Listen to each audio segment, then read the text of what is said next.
Commissioners Court of Brazos County will meet in regular session on March 19, 2019, 10 a.m. Commissioners Courtroom at the County Administration Building, 200 South Texas Avenue, Suite 106. First item on the agenda is invocation of Pledge of Allegiance to the U.S. Texas flag, and Commissioner Barry will lead those. If you bow with me. Heavenly Father, thank you for this day, and thank you for the abundant blessings you give us. Please be mindful of our first responders and men and women in the armed service who protect us and allow us the freedoms we enjoy. Look over our Commissioners Court as we do the business as Brazos County and guide us in your wisdom that we may do the right thing. We ask this in your name. Amen. Amen. I pledge allegiance to the flag of the United States of America and to the republic for which it stands, one nation under God, indivisible, with liberty and justice for all. Honor the Texas flag. I pledge allegiance to thee, Texas, one state under God, one and indivisible. Thank you, Commissioner. Second item on the agenda is call for citizens' input and our concerns. I'd like to make an announcement that Brazos County is 100% compliant with the Texas State Library and Archives Commission, and we are the only county in Texas to be 100% compliant. So kudos to Lynn Allen for establishing this foundation for our future for Brazos County record keeping. Where's Lynn at? Oh, there you go. Speech. Thanks, Lynn. You do a great job. Yeah, appreciate it. Number 3 is presentation and/or discussions. Presentation by Alan Day of the annual report of the Brazos Valley Groundwater Conservation District. Alan, come on up. Good morning, Judge and Commissioners. We greatly appreciate the opportunity to come and fill you in on what happened in 2018, our annual report, and so the public will know this report is online at our Groundwater District website for public review. I'm going to give you the highlights. I've gone into a lot of detail before, but I'm going to give you the highlights. Each of y'all, I left you 2 things. One is a synopsis. Everybody got the full report. I brought it probably 3 or 4 weeks ago. This is the synopsis. And then one other page, and this is probably as critical as any of them, is this page that has all the numbers on it, which is permits by aquifer, and what actual production we've had from as far back as 2009 through 2018. So that'd be something you might want to look at in your leisure time. Getting off into the report, we've started our new round of desired future condition planning for each of the 8 aquifers that we're managing. We finished up and had our last round of desired future conditions were adopted on January the 11th of 2018, and we had no challenges to those desired future conditions. So we're off into the next round now. That's required by state law every 5 years. We will be dealing with a new groundwater model. The district put in $130,000 with the Post Oak Savannah Groundwater District and with the Texas Water Development Board to update our groundwater model. We knew there were deficiencies. We have that model now available to us beginning in September, and it'll I think it's going to make quite a difference as we go through this planning round. It was clear that the old groundwater model was over predicting the amount of the effect of groundwater pumping from some of the major aquifers, and it showed a lowering of artesian pressure that just simply wasn't there. So we've seen the model, and it's very favorable and meets what we felt we were seeing on the ground anyway through our monitoring efforts that we're doing throughout the year. Going into that, we have 158 wells that we're monitoring across the 8 aquifers. We're in the process today and over the last couple of weeks doing our winter measurements, which are probably the most critical measures we do because we have the highest level of recovery in our wells at this time of the year, going up even up into April.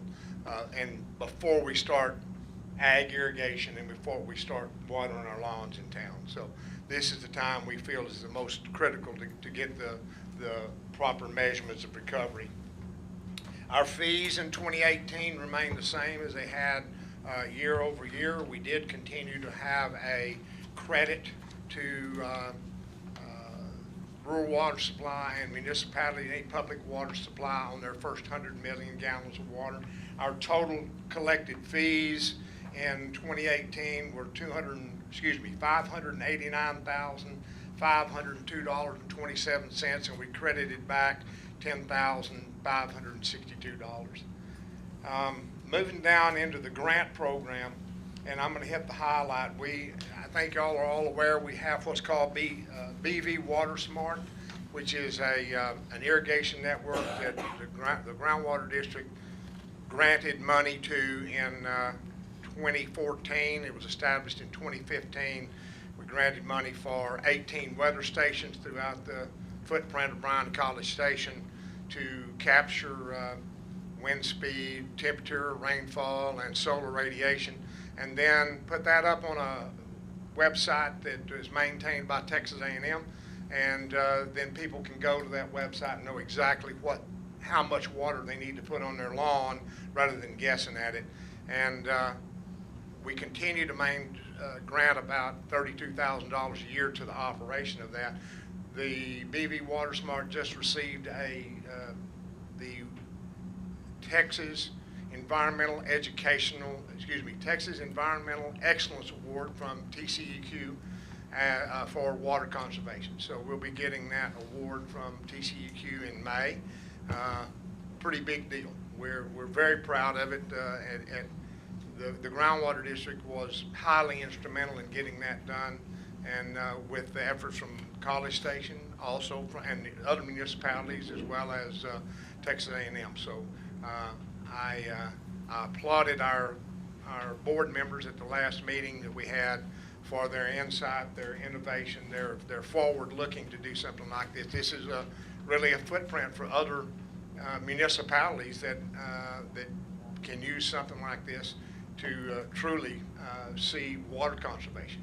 And I will note this: it's interesting that since we put this the BV Water Smart in place in 2015, every single year from that time to now, we've lowered the amount of water that's been used from the Simmonsboro Aquifer, which is the main one, year in and year out, has steadily gone down for the Brazos County and for the municipalities. And we may have an upward tick in that use from ag like we did this past year. But we have rising populations and we have lowering of use from the aquifer. So there's not a lot of reasons that would happen, but one of the reasons is because of this program. So we're very proud of that, and I just want to bring that to your attention. Well plugging, excuse me, don't want to jump over this. We had some rules that we put in place. There was a lot of, we had some just housekeeping type things that were outdated that we pulled out of the rules. But one rule that we did put in, we put in a set of aquifer storage and recovery rules mimicked directly from TCEQ, because we will be having ASR projects. Mm-hmm. So that's now in the rules. Our well plugging program is a grant program. We plugged 21 wells last year at a total of just over $20,000 with a cost share, 75% of the cost of the well, plugging up to $1,000 on our side. So that continues. And we have just adopted our 5-year management plan. Just had that done in March. We worked on that for about 15 months as required by the state. Every 5 years it's got to be reviewed and updated. So that has been adopted and is going to be sent off to TCEQ for their final approval, and then we'll be back into another 5-year process. I'm going to ask Megan Haas, our education coordinator, to come up and talk to you about our education.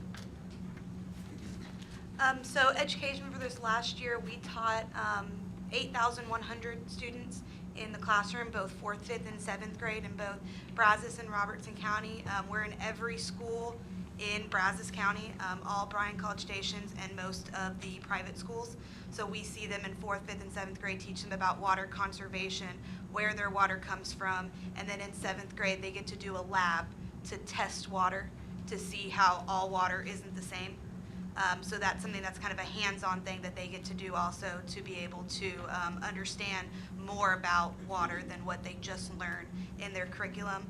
We also give water material to 4th grade, so they can take that home, work on it, and actually also incorporate that with their parents and their household use of water, so that everyone in the family can get involved and not just them when they're in the schools. And then we also have done a lot of group presentations in the counties to different organizations and different groups that just want us to come in and talk about our water and how all of that works. So I'll say this, there's nobody in the state that tries to educate like we do. I'm gonna pat ourselves on the back. They don't try to do this. It takes a lot of effort and a all-in type attitude, and that's what we do.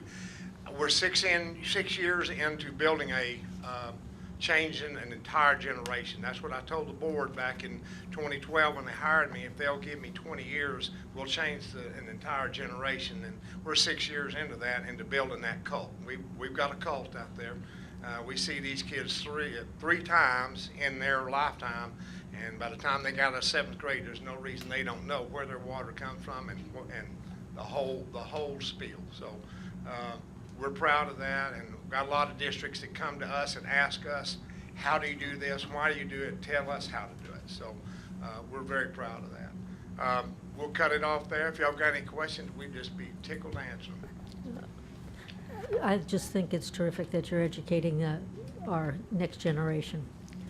Thank you. Yeah. And kudos on the award from CCEQ. We're Keep proud up of the it. good work. Thank you. I got one question. We've had a lot of rain. Can you tell that our aquifers have risen more through all this rain than it might have done in past years? The Brazos River alluvium has. It's one that takes direct recharge, and so rain is directly related to how much it recharges. And we see some of the highest levels we've had historically. Had one well down in southern Brazos that had been measured since the 60s. Closest to land surface was about 4 feet from land surface to the water. And I measured that about 6 weeks ago, and it was 2.2 feet from land surface. And there was a huge, almost a pond full of water standing very close to that, couldn't get into the aquifer. So yes, with the alluvial, absolutely. With the rest of them, slow recharge. When the Simsboro only recharge is about 5 inches per acre, 5 inches, if it rains a normal amount of rain, because most of it's running off. You just don't get so slow recharge. We get a lot of people that say, wow, it's rained 20 inches and it's filled up all the aquifers. It hasn't filled up all the aquifers. Most of it ends up in the Gulf of Mexico. So, but we do have good recovery on the wells, no doubt about that. We're not, we're going to see a steady decline, slow, steady decline in the Simsboro, because it's heavily used and we don't recharge as much as we use. So we're going to see that slow, steady decline, but that's the management plan that we take care of. Okay. Thank you. Thanks, Alan. Thank y'all for what you Appreciate do. y'all so very much. We will consider and take action on agenda items 4 through 20. Number 4 is Resolution 19-009 for adoption of the 2019 Brazos County Investment Policy. Move approval. Second. Motion made and seconded. Discussion. All in favor say aye. Aye. Opposed? None motion carries. Number 5 is appointment of the Local Workforce Development Board, Reed O'Brien, 4/1/17 through 6/30/20. It's a 3-year appointment. I move approval. Motion made and seconded. Discussion. All in favor say aye. Aye. Opposed? None motion carries. Number 6 is approval of bid number 19-121, motor graded blades, recommend award for Valk Manufacturing Company. Second. Motion made, seconded. Discussion. All in favor say aye. Aye. Opposed? None motion carries. Number 7 is approval of change order to purchase order 19001086 to Patterson Architect for contract 19-020 in the amount of $10,000 for additional mechanical design requirement for the renovation of Brazos County of the building for county clerk storage. Move approval. Second. Motion made, seconded. Discussion. All in favor say aye. Aye. Opposed? None motion carries. Number 8 is approval of the following job descriptions. A, Move approval A and B. Second. motion made and seconded, A and B, discussion. All in favor say aye. Aye. Opposed? None motion carries. Number 9 is request from Juvenile Department for the exception to travel policy of $131 in Houston, Texas, March 18, 2019. 2 juvenile probation officers are attending a mandatory training to take place during spring break. The room will be shared by the officers. Least expensive room was $138.18 plus tax. Move approval. Second. Motion made and seconded. Discussion.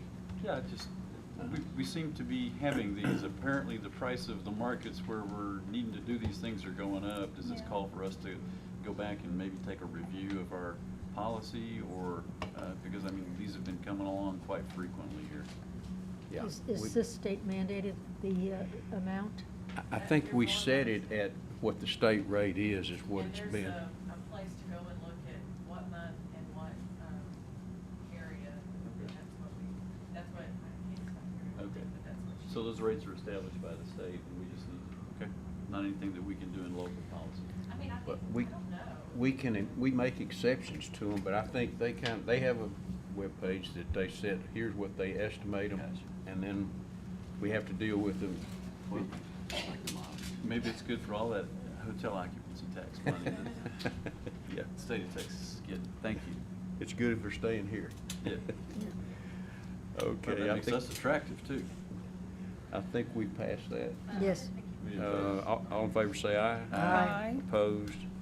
None motion carries. Number 10 is request from Edward Bull for an exception to travel policy regarding a maximum hotel rate of $145 in Austin, Texas on May 8th through 10th, 2019. Ed will attend the Labor and Employment Law Conference. The least expensive hotel in Austin is $251 plus Move tax. approval. Second. Motion made second. Discussion. All in favor say aye. Aye. Opposed? None motion carries. Number 11 is payment authorization to Ferguson Enterprises, Inc. for plumbing supplies in the amount of $506.72. Amount of purchase exceeded the balance left on PO 19001142. Move approval. Second. Motion made, seconded. Discussion. All in favor say aye. Aye. Opposed? None motion carries. Number 12 is contract with Garland DBS for CIP 19-521 to repaint the IT building in the amount of $50,984. Move approval. Second. Motion made and seconded. Discussion. All in favor say aye. Aye. Opposed? None motion carries. Number 13 is contract with Garland DBS for CIP 19-522 gutter replacement in the amount of $34,792. Move approval. Second. Motion made, seconded. Discussion. All in favor say aye. Aye. Opposed? None motion carries. Number 14 is expenditure journal entries FY 18/19 030026 through 030027. Move approval. Second. Motion made, seconded. Discussion. All in favor say aye. Aye. Opposed? None motion carries. Number 15 is tax refund application for the following. Move approval A and B. Second. Motion made and seconded. Discussion. I think I'm going to abstain from that. That is my first cousin. I mean, it's an overpayment. I don't think it makes any difference, but all in favor say aye. Aye. Opposed? And I'll just abstain just just to be cautious. Number 16, budget amendments FY 18/19, 25.1 through 25.4. Move approval. Second. Motion made and seconded. Discussion.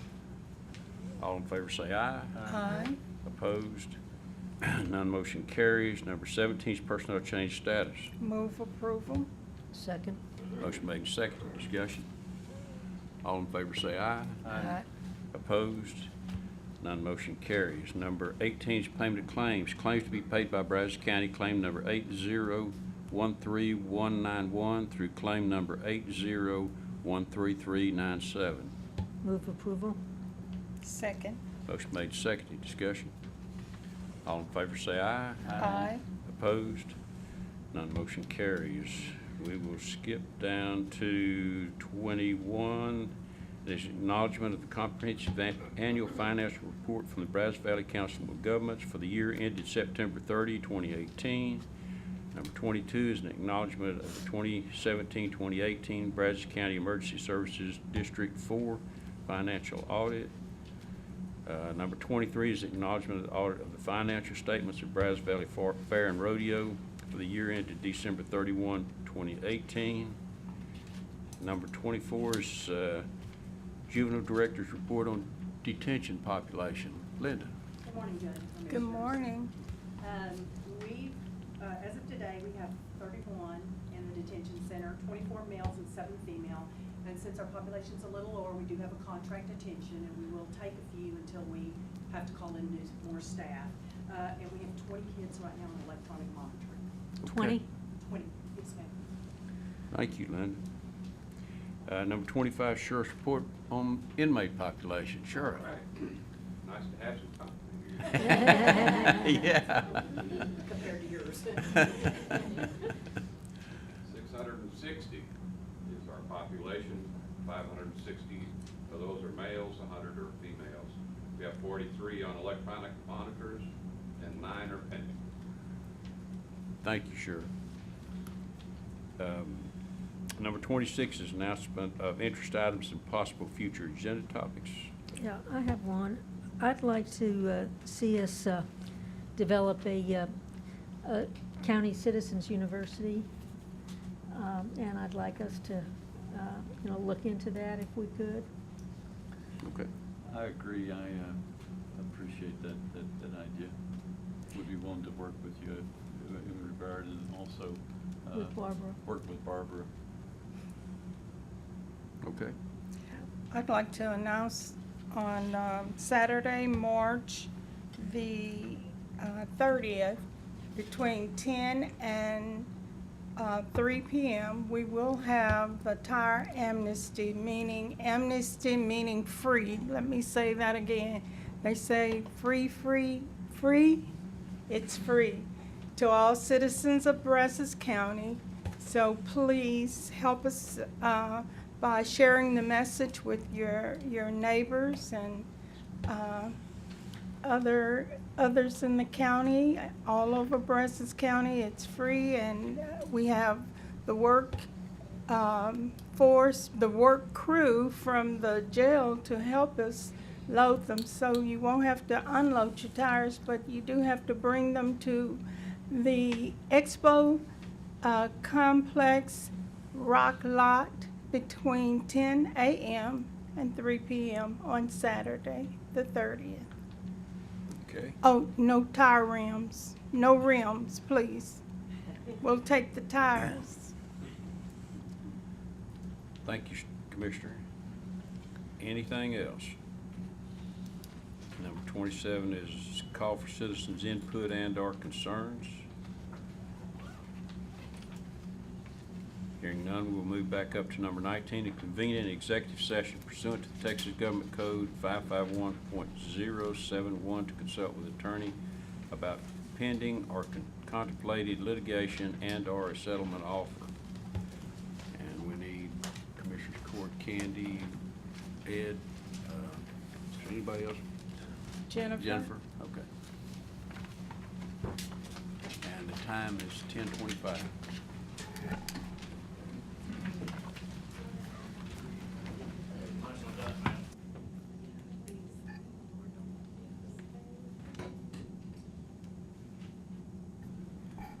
Okay, we're ready. We're coming out of executive session. The time's 10:38. I don't believe there's any action to be taken. The next item on the agenda is to adjourn. Thank y'all.